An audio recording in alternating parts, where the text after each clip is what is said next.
All right, guys, it is a nice Monday back in the shop. I am eager to start working on some cars again. Yesterday, we went to Pedro's event down in South Florida. It was a really cool deal. Got to hang out with them for a little bit. We didn't spend much time there. It was super hot, so we just kind of popped in, hung out a little bit. Me and Bronte got to spend the day together just driving. That was kind of nice. Got to spend some time in the wagon, so enjoyed that. But now it is time to get back to work on cars. This car first. The Camaro needs a couple things. I was saying I didn't have brake lights, and I just figured out why. Well, I did figure out why the other day, but I just got the part that I needed, hopefully, to fix them. It doesn't have blinkers either. It has all the wiring for blinkers. I just need a toggle switch. This is what I believe went out. So when I touch these two wires together, the brake lights go off. When I push the brakes, they don't work on the back. So I'm gonna try to switch this brake light pressure sensor. That's what it is. It's goes in there, and when you push the brakes, it connects those two and turns your brake lights on. It's a pressure switch. Super simple. Annoying thing is I have to bleed the brakes once I do it. So that kind of sucks. It takes 2 minutes, maybe a minute to install, but it's gonna take me like 30 minutes to bleed all the brakes. Super irritating, but whatever. Well, just replaced this, and this one had went bad, which is actually pretty uncommon. I feel these don't really go bad almost ever. Like, this is one of those pieces that, like, you know, 80 years later still works on a freaking car because they're tried and true. But the brake lights work. My only issue is, for some reason, just one on here on daytime running light is working, and on here both are working. I don't know. It's weird. And if you know anything about a Camaro, is the lights wiring is not right here. You have to actually pull this whole piece off.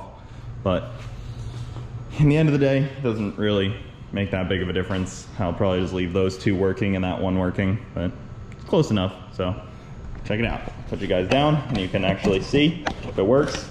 I'm using this tripod to put my phone there so that I know that I just put my phone there recording, and then I can watch it back so I know it's working. Tell me if it's working.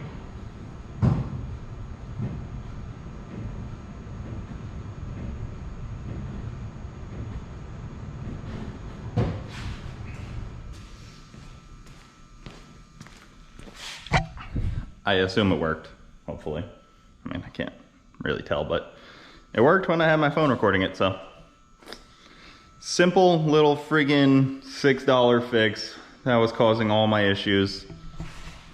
To the trash can you go. Stupid little brake light switch. Now I have to re-bleed all my brakes. So I'll be doing that now. All right, well, as you can see here, the 240 is not in the garage. I have to go grab it from storage and take it for another drive. See if the clutch is having issues, like high up in the RPM. That's what it seemed like it was doing. Hard to say. I'm gonna go drive it again and see if that's an issue. I hope it's not, because that's gonna really suck. I have to, if it is an issue, I'm gonna jack it up, pull the trans back enough to where I can take the slave off, and then put a thinner shim in, and that should fix the problem if that's an issue. I really think it is an issue, and unfortunately I do want to use it this week. I have some plans coming together where I can hopefully slide it and maybe pop those tires that are on it. That would be nice, and then put the fresh set on there, go through a set of tires or two. Trying to figure that out now, so hopefully that's not an issue. I'm gonna go figure that out right now. Well, let's go to storage and grab it. I say storage, it's just my garage.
to just tighten up all the brakes.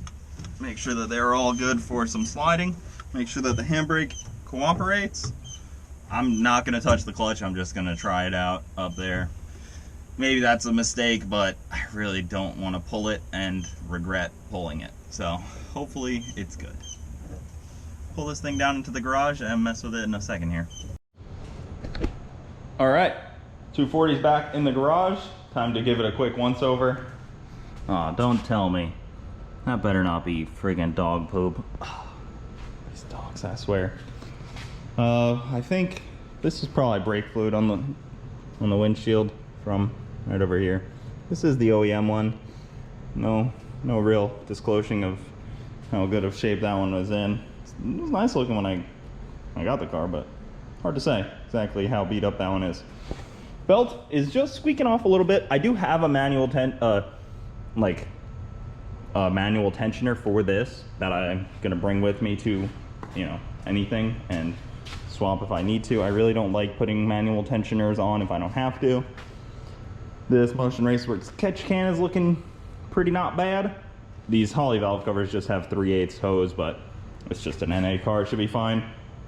So that should be enough crankcase ventilation, hopefully. I mean, it's probably bigger than what was on there. I had this filter just on here like that, was my crankcase ventilation, but it wasn't a catch can. Hopefully this catches the E85 fumes and I can just drain ethanol out. But look at how small the hole was. That hole was smaller than 3/8 or about 3/8. So it really wasn't, you know, as big as it looked. So yeah, that's definitely a better system. If I ever use this again, I'm definitely gonna drill it out. Not sure why it was so small. So I got this tensioner that I can put on if I really need it. I hope I don't, but this is just in case. I'll just keep this in the toolbox for the 240 for when I go to a track day or any kind of event. Keep this with me as a, just in case, maybe, if you will. And then this is kind of nice because I can run any size belt, you know, up to a certain point. I can run a large variety of size belt, better wording. So if I do have an issue with this one, I can just grab one from the auto parts store in a bunch of different sizes in a pinch. So this guy will stay with the 240 in a specific 240 bag. That's also something I need to make today. I have one of these bags. This one is pretty empty, so I have one of these bags that's already dedicated to Camaro and like stupid small stuff that car might need at any point. And now I'm gonna make one for the 240. So 240 stuff. This guy, maybe I'll keep this guy with me in the bag too for the first event at least. See how the catch can does, see if there's any issues. I'll probably know if it's not venting enough if I blow the seals out of the lower portion or upper portion of the valve covers. That's usually the telling sign of not enough crankcase ventilation on this. Usually can tell me pretty quick. So I'll do that and we will see. All right, it is now Tuesday. I had spent yesterday just kind of working on the car, doing some, you know, little tiny maintenance and just a couple small things that I needed to make sure were done before it goes sliding. You can see here, it is raining, unfortunately, so can't really go do anything driving wise with the car, but getting fuel ready, getting tires ready. Oh man, it's tough because I've never drifted before. I don't fully know what this car is going to need maintenance or tools wise throughout a session of attempting to not blow it up, even though it might blow up. But I don't really fully know what it's gonna take, so I'm just gonna kind of go out there with some of my drag strip tools, I guess, and some of the common size sockets and wrenches and whatever that I need on this car, and hope for the best. It's really all I can do. So gonna keep just toying on this car. There's so many little things. I don't know if I even showed you guys. I did mount the fire extinguisher on this quick release deal. Comes with just hose clamps, but there's a quick release pin on this side and then it drops the fire extinguisher out. So figured that was a good spot for it. I don't have a rear view mirror, so there's nothing really blocking it. No glass in the back yet. No firewall yet. Still waiting on a couple more things to make this firewall work and be how I want it. I also need to figure out my best way of getting this thing onto the trailer without, you know, scraping the headers and, more importantly, scraping the bell housing, because the headers have a little give in them. The exhaust has a little give in it. That bell housing has zero give, and it is like 1/4-inch plate of steel. So it's a little stiff. Not trying to drag that across the trailer and make any more holes in it.